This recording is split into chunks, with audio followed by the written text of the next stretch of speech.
Hello दोस्तों, welcome to our channel Law Bucket में आपका स्वागत है। आइए आज हम लोग सेक्शन 95 के जो बचे हुए एमसीक्यूज थे उसको कंटिन्यू करते हैं। तो उसमें क्वेश्चन नंबर 27 है, A institute a suit against B for specific performance of a contract and also prays that the contract may be reformed as to one of its provisions due to a mistake.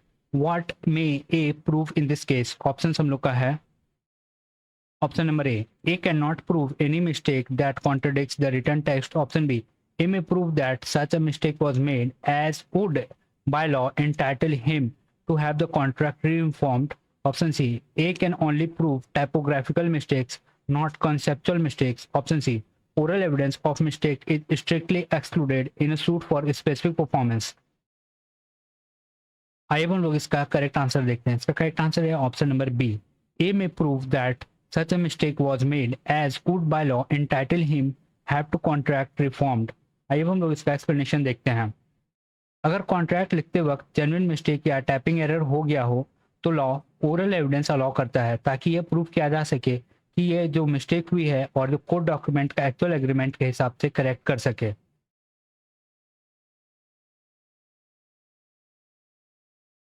आइए हम लोग question number 28 की ओर चलते हैं। A orders goods of B by letter in which nothing is said as to the time of the payment and accepts the good on the delivery. If B sues A for immediate payment, what may A show? हमारा option है option number A can not show anything against the letter and must pay immediately upon the delivery.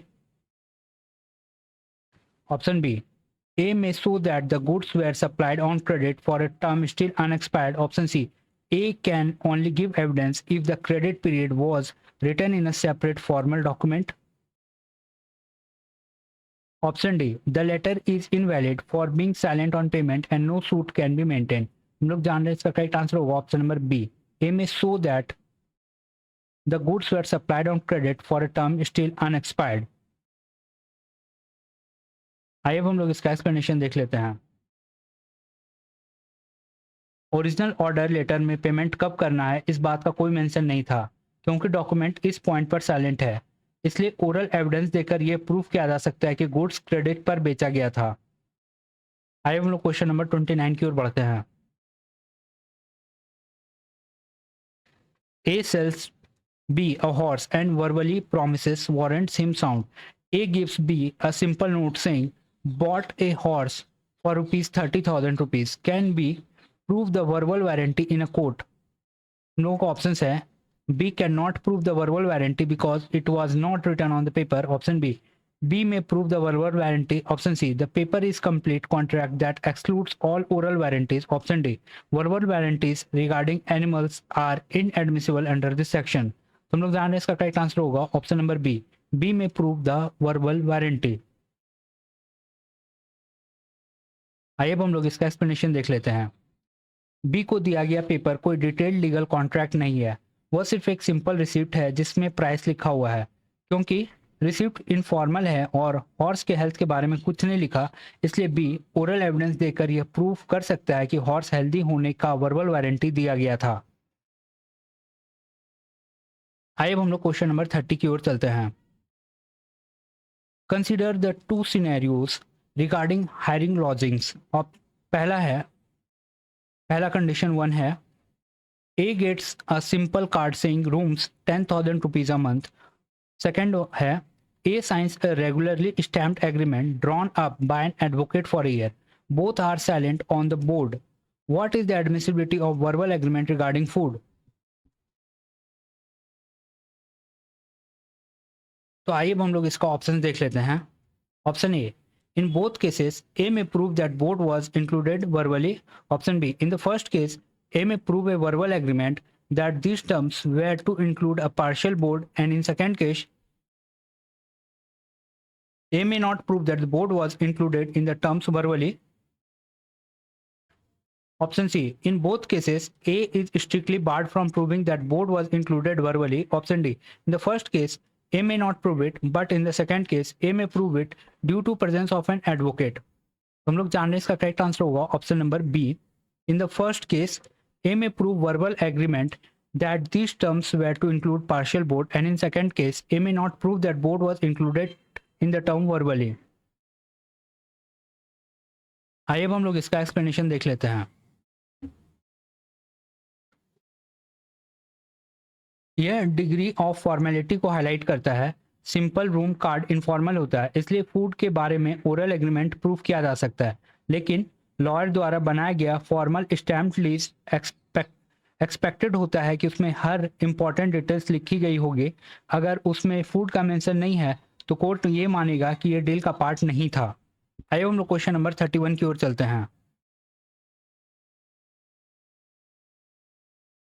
A applies to B for a debt due to A by sending a receipt of money. B keeps the receipt but fails to send the money.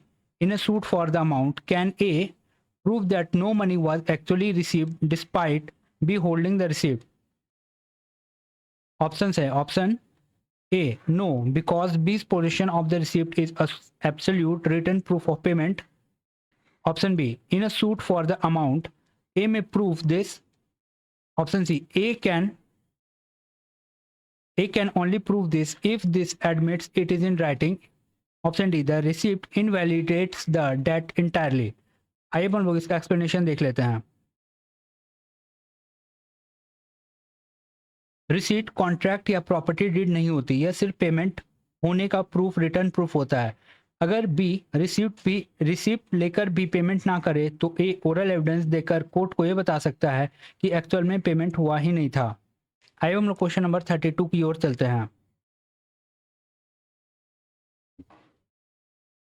A and B makes a contract in writing that it is only supposed to take effect upon the happening of a certain contingency. The paper is left with B, who later sues A on it before the event happens. What evidence can A provide? Options है A cannot give any evidence as to the written contract is already in B's possession. Option B, A may show the circumstances under which it was delivered.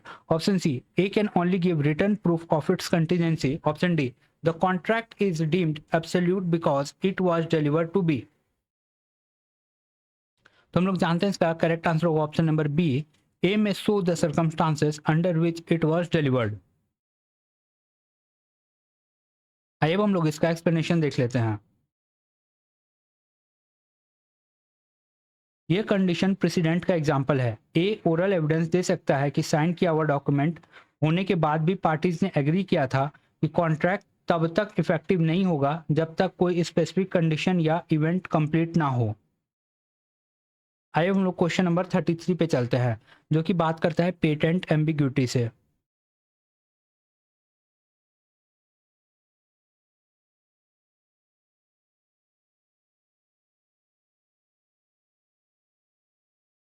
When the language used in the document is on its face ambiguous or defective, what is the rule regarding giving evidence to explain its meaning or fix the flaws? Option है हमारे option number A, evidence may be given of the facts which would show its meaning or supply its defect. Option B, evidence may not be given of the facts which would show its meaning or supply its defect. Option C, oral evidence is admissible if both parties sign an affidavit explaining the defect. Option D, secondary evidence is admissible to show that what parties meant but primary evidence is barred. तुम लोग जान रहे इसका correct answer होगा option number B, evidence may not be given of facts which would show its meaning or supply its defect. आइए हम लोग इसका एक्सप्लेनेशन देख लेते हैं। यह रूल पेटेंट एम्बिग्यूटी से रिलेटेड है, यानी ऐसा मिस्टेक जो डॉक्यूमेंट देखते ही समझ में आने लगता है। अगर डॉक्यूमेंट इतना अनक्लियर हो कि उसका मीनिंग समझ में ना आए तो कोर्ट आउटसाइड एविडेंस या विटनेसेस को लाकर उसे ठीक करने का परमिशन नहीं देगा। आइए हम लोग क्वेश्चन नंबर 34 की ओर बढ़ते हैं। विच टाइप ऑफ एम्बिग्यूटी और defect it's is explicitly covered by the rule that prevents evidence from being given to show its meaning or supply its defect. Options A, an ambiguity that is hidden deep inside the document and only appears when applied to real facts. Option B, a defect regarding the date of registration at the government office. Option C, when the language used in the document is on its face ambiguous or defective.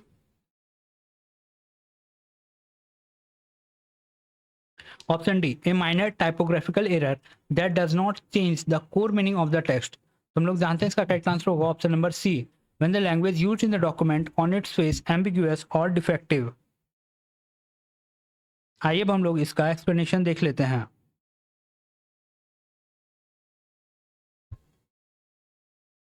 इसका explanation ये है कि ये restriction तब apply होता है कि जब डॉक्यूमेंट का लैंग्वेज अपने ही फेस पर अनरीडेबल, ब्लैंक या कॉन्ट्रडिक्टरी हो. अगर वर्डिंग क्लियर है लेकिन बाद में रियल वर्ड से मिसमैच होता है तो वो अलग सिचुएशन होता है. आइए हम लोग क्वेश्चन नंबर 35 की बात करते हैं. A agrees in writing to sell a horse to B for rupees 1000 or rupees 1500. What is the rule regarding the admission of evidence to show which price was to be given? Option A, evidence may be given to prove the lower price was intended by the customer. Option B, evidence can be given if third party witnesses were present during negotiation. Option C, evidence cannot be given to show which price was to be given. Option D, evidence may be given to find an average value between the two sums. तो हम लोग जाने इसका correct answer होगा option number C, evidence can not be given to show which price was to be given. आइए अब हम लोग इसका एक्सप्लेनेशन देख लेते हैं. अगर कॉन्ट्रैक्ट में एक ही चीज के लिए दो अलग अलग प्राइसेस लिखी हुई है और ये क्लियर नहीं कि कौन सा अप्लाई होगा तो ये पेटेंट एम्बिग्यूटी है. इस सिचुएशन में ओरल एविडेंस लाकर कंफ्यूजन क्लियर नहीं किया जा सकता है. आइए हम लोग क्वेश्चन नंबर 36 की ओर बढ़ते हैं. A deed contains blank. What is the rule regarding the admissibility of evidence to show that how these blanks are meant to be filled? Option A, evidence may be given of the facts which would show how they are meant to be filled. Option B, evidence cannot be given of the facts which would show how they are meant to be filled.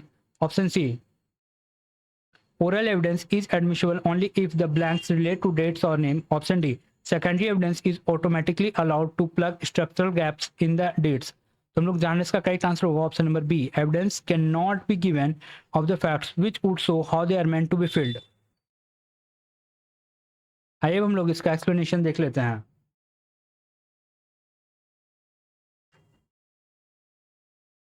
अगर legal document में buyer का नाम या sale price जैसे important details blank छोड़ दी गई है तो डॉक्यूमेंट शुरू से ही डिफेक्टिव है. कोर्ट बाद में ओरल स्टेटमेंट लाकर उस डॉक्यूमेंट को कंप्लीट करने का परमिशन नहीं देगा. Question number 37.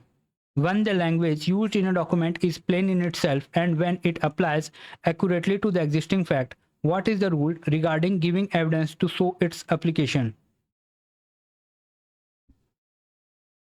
Option number A, evidence may be given to show that it was meant to apply to other fact. Option B, evidence may not be given to show that it was not meant to apply to such facts. Option C, oral evidence is admissible if it is shown that the parties made a mutual clerical error. Option D, circumstantial evidence may be given to alter the plain meaning of the text. तो हम लोग जानते हैं इसका correct answer होगा option number B, evidence may not be given to show that it was not meant to apply to such facts. आइए हम लोग इसका एक्सप्लेनेशन देख लेते हैं. अगर कॉन्ट्रैक्ट के वर्ड्स बिल्कुल क्लियर हैं और रियल वर्ल्ड फैक्ट से परफेक्टली मैच करते हैं तो कोई विटनेस लाकर ये नहीं कह सकता कि हमने एक्स लिखा था लेकिन इसका मतलब वाई था. कोर्ट सिर्फ रिटर्न वर्ड्स को ही फॉलो करेगा. Question number 38. Under what condition is evidence strictly barred to show that a document was not meant to apply to the facts it described? आइए हम लोग इसका ऑप्शंस देखते हैं. ऑप्शन ए है when the document is written on a simple post card. Option B, when the language used in the document is in plain in itself and when it applies accurately to the existing facts. Option C, when the document has been registered with a notary public. Option D, when the document contains hidden or secret meanings only known to the parties. तो हम लोग जानते हैं इसका correct answer होगा option number B, when the language used in a document is plain in itself and when it applies accurately to the existing facts. आइए हम लोग इसका एक्सप्लेनेशन देख लेते हैं. यह रिस्ट्रिक्शन तब अप्लाई होगा जब दो कंडीशंस पूरी हो। पहला, डॉक्यूमेंट का लैंग्वेज बिल्कुल क्लियर हो, और दूसरा, वह रियल वर्ल्ड फैक्ट से परफेक्टली मैच करता हो। तब ओरल एविडेंस देकर उसे कॉन्ट्रडिक्ट नहीं किया जा सकता है। आइए हम लोग क्वेश्चन नंबर 39 की ओर चलते हैं। A sells to B by deed my estate at Rampur containing 100 bighas. A actually owns an estate at Rampur containing exactly 100 bighas. Can A give evidence to show that he actually intended to sell a different estate of a different size at another location? Option A. Evidence may be given to prove the actual location of the property intended. Option B. Evidence may not be given of the fact that the estate meant to be sold was once situated at a different place and of a different size. Option C. Oral evidence is admissible if the market value of both the properties is identical. Option D. Secondary evidence is admissible to show that the word Rampur was a typographical error. तो हम लोग जानते हैं इसका correct answer होगा option number B. Evidence may not be given of the fact that a estate meant to be sold was once situated at a different place and of different size. आइए हम लोग इसका explanation देख लेते हैं। Document में clearly लिखा है रामपुर में 100 बीघास, और रियलिटी में ए के पास एग्जैक्टली वही प्रॉपर्टी है, इसलिए एक बाद में कोर्ट में यह नहीं कह सकता कि उसका मतलब दिल्ली में 50 बीघा लैंड था। कोर्ट उसे वही मानेगी जो उसमें लिखा है। आइए हम लोग क्वेश्चन नंबर 40 की ओर चलते हैं।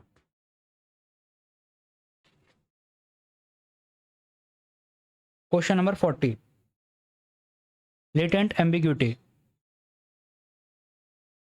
When the language used in a document is plain in itself but unmeaning in reference to the existing fact, what evidence may be given? आइए हम लोग इसका ऑप्शंस देख लेते हैं। ऑप्शंस है, पहला option A, evidence may not be given of any facts to change its literal meaning. Option B, evidence may be given to show that it was used in a peculiar sense. Option C, oral evidence is admissible only if the document is completely rewritten by the parties. Option D, secondary evidence is barred and the document must be declared void by the court. हम लोग जाने इसका correct answer होगा option number B, evidence may be given to show that it was used in a peculiar sense. यह rule latent ambiguity से related है, यानी hidden mistake से। डॉक्यूमेंट देखने में बिल्कुल क्लियर लगता है, लेकिन जब उसे रियल वर्ल्ड पर अप्लाई करते हैं तो कन्फ्यूजन पैदा होता है। इस सिचुएशन में लॉ आउटसाइड एविडेंस अलाउ करता है ताकि अनयूजुअल या स्पेशल मीनिंग को एक्सप्लेन किया जा सके। आइए हम लोग क्वेश्चन नंबर 41 की ओर चलते हैं।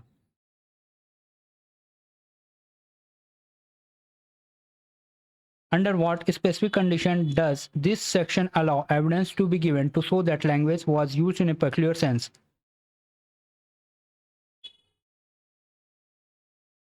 Option A. When the language used in the document is plain itself but unmeaning in reference to the existing text, existing facts. Option B. When the language is on its face ambiguous or defective. Option C. Only when the document is required by law to be registered but is it left unregistered. Option D. When both parties orally agree to cancel the written contract entirely. तो हम लोग जानते हैं इसका correct answer होगा option number A, when the language used in document is plain in itself but unmeaning in reference to the existing facts. आइए हम लोग इसका एक्सप्लेनेशन देख लेते हैं।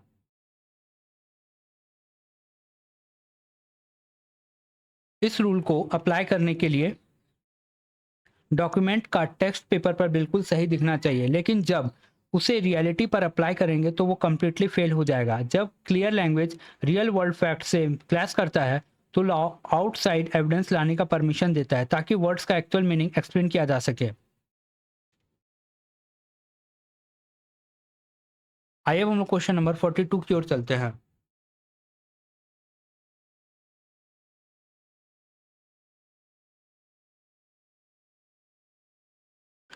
A sells to B by deed my house at Kolkata. A has no house at Kolkata, but it appears that he has a house at Habra, of which B has been in possession since the execution of the deed. What is the rule regarding proving of these facts? हम लोगों का option है option number A, these facts cannot be proved because they contradict the written word Kolkata. Option B, these facts may be proved. Option C, oral evidence is inadmissible unless a fresh deed is registered for Habra property. Option D, the transaction is completely void for uncertainty under the law. तो हम लोग जान रहे हैं इसका correct answer होगा option number B, this facts may be proved. आइए हम लोग 42 का एक्सप्लेनेशन देख लेते हैं। कॉन्ट्रैक्ट में क्लियरली लिखा है हाउस एट कोलकाता, लेकिन रियलिटी में ए का कोलकाता में कोई हाउस ही नहीं है। हाँ, उसका हाउस हावड़ा में है और बी एग्रीमेंट साइन करने के बाद उसी हाउस में शिफ्ट हो गया, क्योंकि रिटर्न लोकेशन रियलिटी से मैच नहीं करता है। लॉ आउटसाइड फैक्ट्स प्रूफ करने का परमिशन देता है ताकि यह दिखाया जा सके कि कोलकाता वर्ड गलती से हावड़ा हाउस के लिए यूज हो गया था।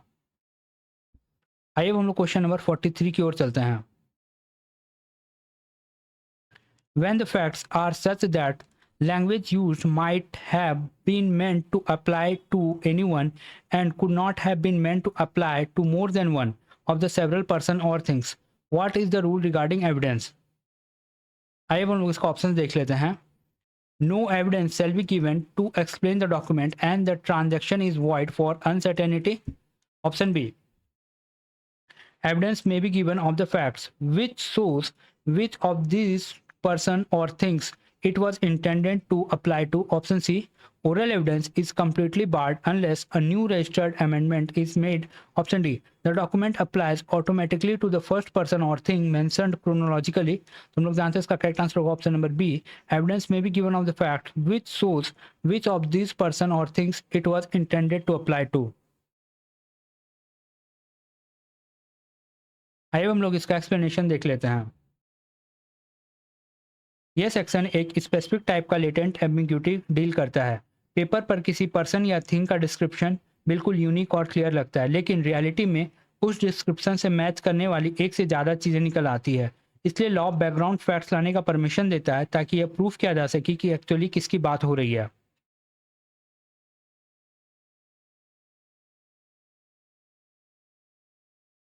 आइए हम लोग क्वेश्चन नंबर 44 की ओर चलते हैं।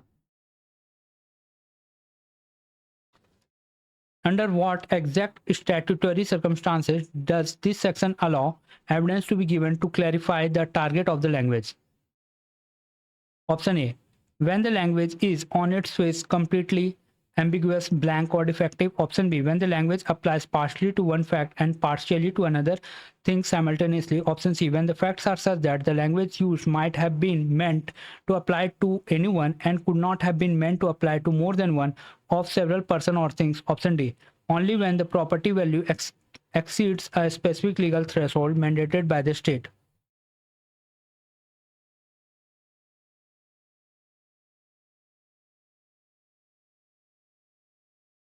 आइए अब हम लोग इसका करेक्ट एक्सप्लेनेशन देख लेते हैं। इसका आंसर देखते हैं। इसका आंसर होगा आंसर नंबर सी। अब इसका एक्सप्लेनेशन ये है, यह सेक्शन एक स्पेसिफिक टाइप का लेटेंट एम्बिग्यूटी से डील करता है। पेपर पर किसी पर्सन या थिंग का डिस्क्रिप्शन बिल्कुल यूनिक और क्लियर लगता है, लेकिन रियलिटी में उस डिस्क्रिप्शन से मैच करने वाली एक से ज़्यादा चीज़ें निकल आती है। इसलिए लॉ बैकग्राउंड फैक्ट्स लाने के परमिशन देता है ताकि यह प्रूफ किया जा सके कि एक्चुअली किसकी बात हो रही थी। आइए हम लोग क्वेश्चन नंबर 44 देखते हैं।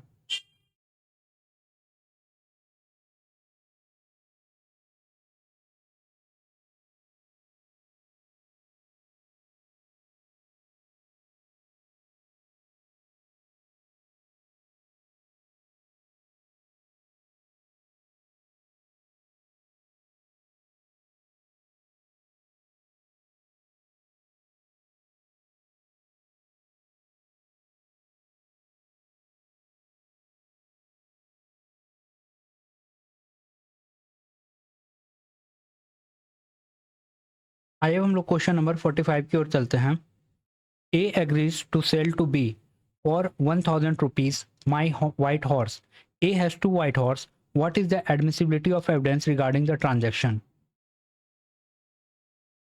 Option A, the contract is void under law because of the presence of two matching subjects. Option B, evidence may be given of the facts which shows which of them was meant. Option C, oral evidence is inadmissible and A must deliver both horses to certify the text. Option D, the contract applies strictly to the holder of the white horses. तो हम लोग जानते हैं इसका correct answer होगा option number B, evidence may be given of the facts which shows them of which of them was meant. आइए अब हम लोग इसका एक्सप्लेनेशन देख लेते हैं। पेपर पर माई वाइट हॉर्स लिखा है जो बिल्कुल क्लियर लगता है, लेकिन ए के टेबल में दो वाइट हॉर्स है, दोनों डिस्क्रिप्शन से मैच करता है, जबकि बेचना सिर्फ एक को ही था। इसलिए लॉ आउटसाइड फैक्ट्स लाने का परमिशन देता है, जैसे बी ने पहले कौन सा हॉर्स इंस्पेक्ट किया था या किस हॉर्स का वैल्यू प्राइस से मैच करता है। आइए हम लोग क्वेश्चन नंबर 46 की ओर चलते हैं।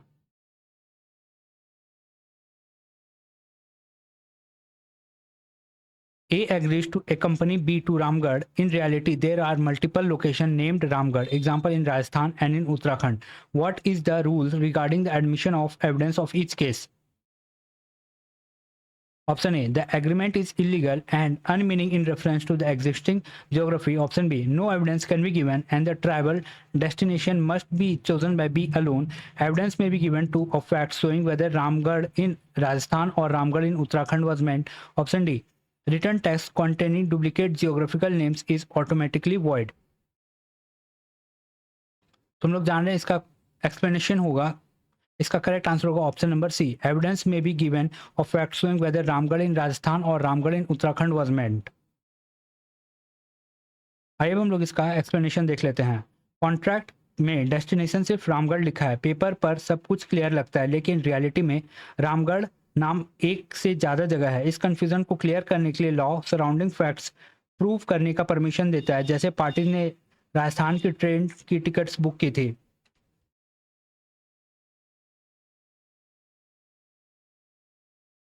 आइए हम लोग क्वेश्चन नंबर 47 की ओर चलते हैं।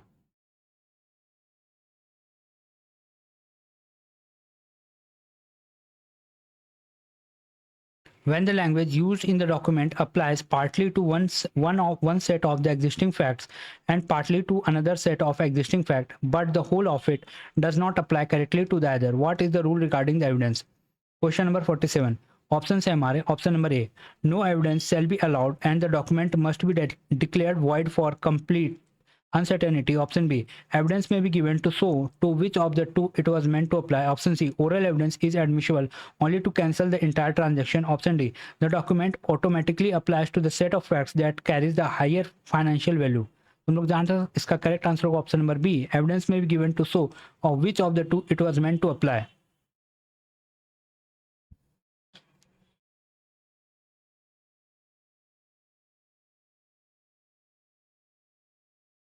आइए हम इसका एक्सप्लेनेशन देखते हैं। यह रूल मिक्स्ड अप डिस्क्रिप्शन को डील करता है। डॉक्यूमेंट में किसी प्रॉपर्टी या ऑब्जेक्ट का डिस्क्रिप्शन तो अलग अलग चीज़ों को मिक्स बनाता है। डिस्क्रिप्शन का आधा हिस्सा एक चीज़ से मैच करता है और बाकी आधा हिस्सा दूसरे चीज़ से मैच करता है। इसलिए लॉ आउटसाइड एविडेंस अलाउ करता है ताकि एक्चुअल इंटेंशन को प्रूव किया जा सके। आइए हम लोग क्वेश्चन नंबर 48 की ओर चलते हैं।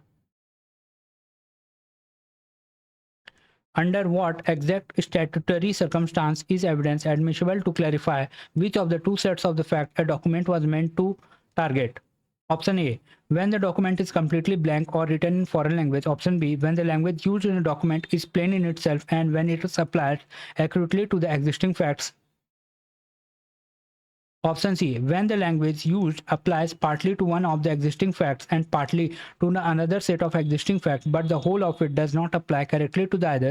Option D, when only when the document is an official government appointment letter.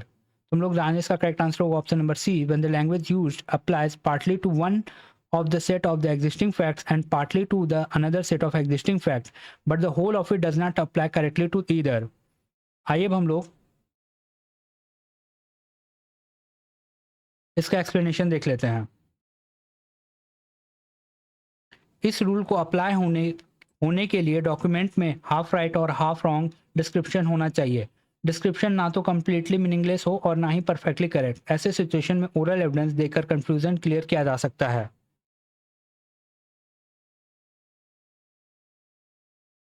आइए अब हम लोग क्वेश्चन नंबर 49 की ओर चलते हैं। A agrees to sell to B my land at X in occupation of Y.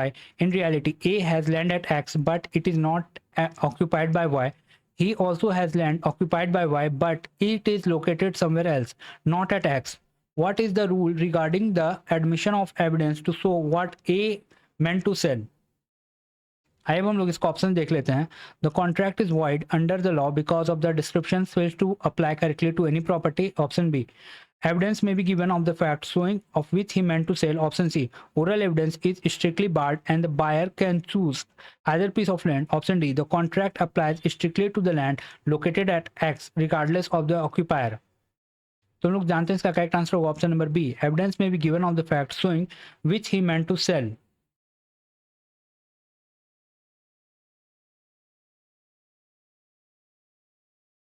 आइए हम लोग सेक्शन 49 का एक्सप्लेनेशन देख लेते हैं। कॉन्ट्रैक्ट में 2 पार्ट डिस्क्रिप्शन दिया गया है। प्रॉपर्टी लोकेशन एक्स पे होनी चाहिए और टेनेंट वाई के में यूज में होनी चाहिए। रियलिटी में ए के पास 2 प्रॉपर्टीज है, एक लोकेशन एक्स पर है लेकिन टेनेंट वाई नहीं है, दूसरे में टेनेंट वाई है लेकिन लोकेशन एक्स नहीं है। इसलिए लॉ बैकग्राउंड फैक्ट्स अलाउ करता है ताकि एक्चुअल प्रॉपर्टी आइडेंटिफाई किया जा सके।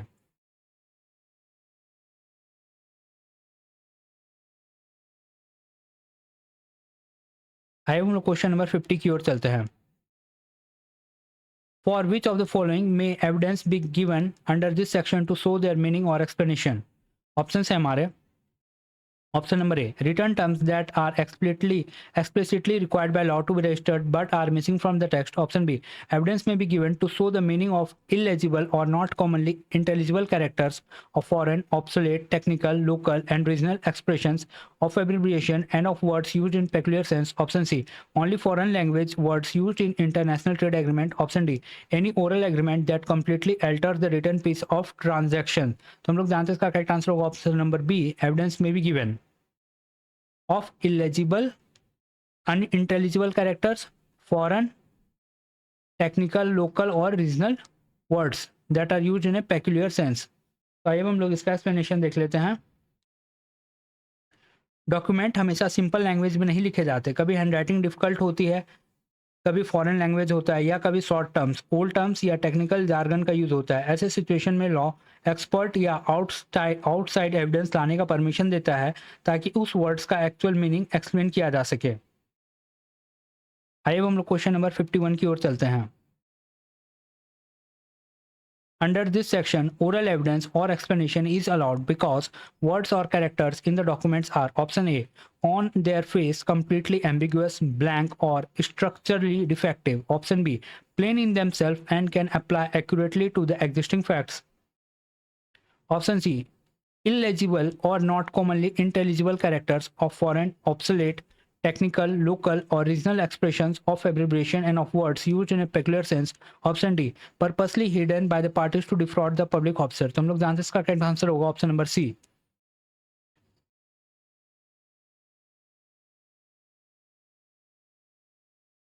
आइए हम लोग इसका एक्सप्लेनेशन देख लेते हैं। यह रूल कोर्ट के लिए इंटरप्रेटर की तरह काम करता है। अगर कॉन्ट्रैक्ट में chemical formula, short hand notes, local village slang या टेक्निकल कोड्स यूज हुआ है तो कोर्ट उसका मीनिंग समझने के लिए आउटसाइड एविडेंस ले सकता है।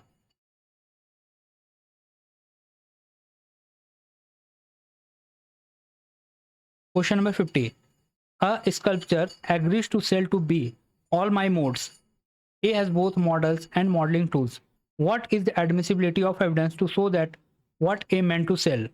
ऑप्शन है हमारे। Option A, the contract is void for uncertainty because mods is not a standard legal word. Option B, evidence may be given to show what he meant to sell. Option C, oral evidence is strictly barred and the court will decide the meaning based on dictionary. Option D, A must deliver both models and tools to satisfy the contract. तो हम लोग जाने इसका correct answer होगा option number B, evidence may be given to show what he meant to sell. आइए हम लोग इसका एक्सप्लेनेशन देख लेते हैं।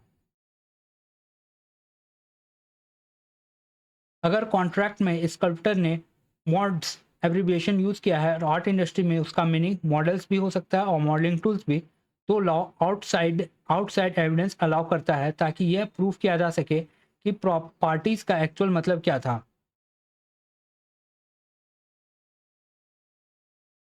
Question number 53, who may give evidence of any fact standing to show a contemporaneous agreements varying the terms of document? Option A, the parties to the document or their representative in interest. Option B, the parties who are not parties to the document or their representative in interest. Option C, only public officers who are required by law to inspect the document. Option D, no person other under any circumstances is allowed to show an agreement varying the terms. तो हम लोग जानते हैं इसका correct answer होगा option number B, the person who are not parties to document और their representative in interest. आइए हम लोग इसका एक्सप्लेनेशन देखते हैं। यह स्ट्रिक्ट रूल कहता है कि रिटर्न कॉन्ट्रैक्ट को ओरल एविडेंस से चेंज नहीं किया जा सकता। वह सिर्फ उन पार्टीज पर अप्लाई होता है जिन्होंने कॉन्ट्रैक्ट साइन किया है। थर्ड पार्टीज जिसने कॉन्ट्रैक्ट साइन नहीं किया है उस पर रिस्ट्रिक्शन अप्लाई नहीं होता है। अगर कॉन्ट्रैक्ट उसके राइट्स को अफेक्ट करता है तो ये ओरल एविडेंस दे सकता है। आइए हम लोग क्वेश्चन नंबर 54 की ओर चलते हैं। Under this section what type of agreement can a non-party prove by giving evidence of the fact? Option A, a separate written agreement that was officially registered after 1 year. Option B, a subsequent oral agreement to rescind the registered mortgage deed. Option C, a contemporaneous agreement varying the terms of document. Option D, an illegal agreement made with public officer to avoid paying taxes. हम लोग जानते हैं इसका correct answer होगा option number C, a contemporaneous agreement varying the terms of the document. आइए हम लोग इसका एक्सप्लेनेशन देख लेते हैं। कंटेम्परेनियस का मतलब ये होता है कि वही सेम टाइम पर हुआ होगा। अगर थर्ड पार्टी ये प्रूफ करने का परमिशन देता है कि जब रिटर्न कॉन्ट्रैक्ट साइन हो रहा था तो उस वक्त पार्टीज ने एक साइड एग्रीमेंट भी किया था जिसमें रिटर्न टर्म्स को वेरी किया गया था।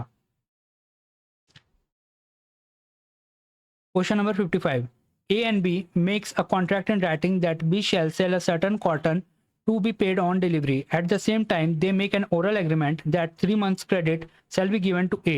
What is the rule regarding proving of this oral agreement?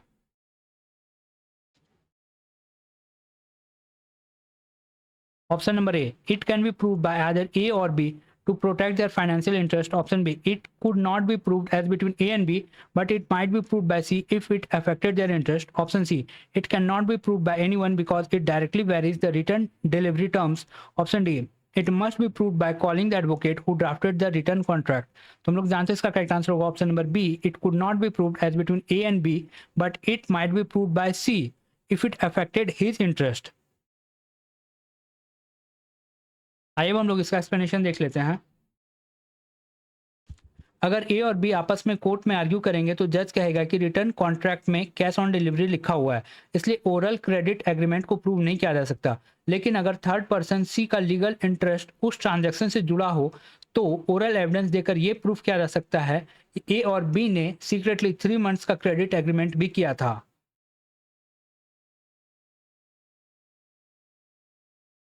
आइए हम लोग क्वेश्चन नंबर 56 की ओर चलते हैं। What is the effect of the provisions contained in this chapter on the Indian Succession Act 1925? Option A, they completely override and repeal the provisions of Indian Succession Act 1925. Option B, nothing in this chapter shall be taken to affect any provisions of the Indian Succession Act. Option C, they will apply only if the wills has not been admitted to probate in India. Option D, they restrict the interpretation of wills to the primary evidence only. तो हम लोग जानते हैं इसका correct answer होगा option number B, nothing in this chapter shall be taken to affect any of the provisions of Indian Succession Act 1925. आइए हम लोग इसका एक्सप्लेनेशन देख लेते हैं। विल एक यूनिक डॉक्यूमेंट होती है जो सिर्फ पर्सन की डेथ के बाद में इफेक्ट में आती है, इसलिए डिसीज्ड पर्सन का एक्चुअल इंटेंशन समझने के लिए इंडियन सक्सेशन एक्ट 1925 में अलग रूल्स दिए गए हैं। यह सेक्शन इंश्योर करता है कि इस चैप्टर में एविडेंस उन स्पेशल विल रूल्स को इफेक्ट ना करे। आइए हम लोग क्वेश्चन नंबर 57 की ओर चलते हैं। Under Section 103, which specific part expect as Indian Succession Act 1925 is explicitly protected from being affected by this chapter? Option A, the provisions relating to the execution of oral gifts. Option B, the rules concerning the registration of commercial contracts. Option C, any of the provisions of Indian Succession Act 1925. Option D, the penalty for formatting property deeds incorrectly. हम लोग जानते हैं इसका correct answer होगा option number C, any of the provisions of Indian succession act 1925 as to the construction of the wills. और इसका करेक्ट explanation है, लॉ में कंस्ट्रक्शन का मतलब होता है कि किसी डॉक्यूमेंट्स के वर्ड का एक्चुअल मीनिंग इंटरप्रेट करना। यह रूल क्लियर करता है कि अगर एविडेंस लॉ और इंडियन सक्सेशन एक्ट के रूल्स कभी कॉन्फ्लिक्ट में हो तो विल के इंटरप्रिटेशन के लिए इंडियन सक्सेशन एक्ट का स्पेशल रूल्स ही अप्लाई होगा। तो थैंक यू गाइस वीडियो में यहाँ तक बने रहने के लिए। और हम लोगों का सेक्शन 103 तक का MCQ वगैरह हो गया है। और जो सेक्शन 104 से जो MCQ है वो नेक्स्ट वीडियो में होगा। तब तक के लिए keep watching, keep learning. Thank you so much.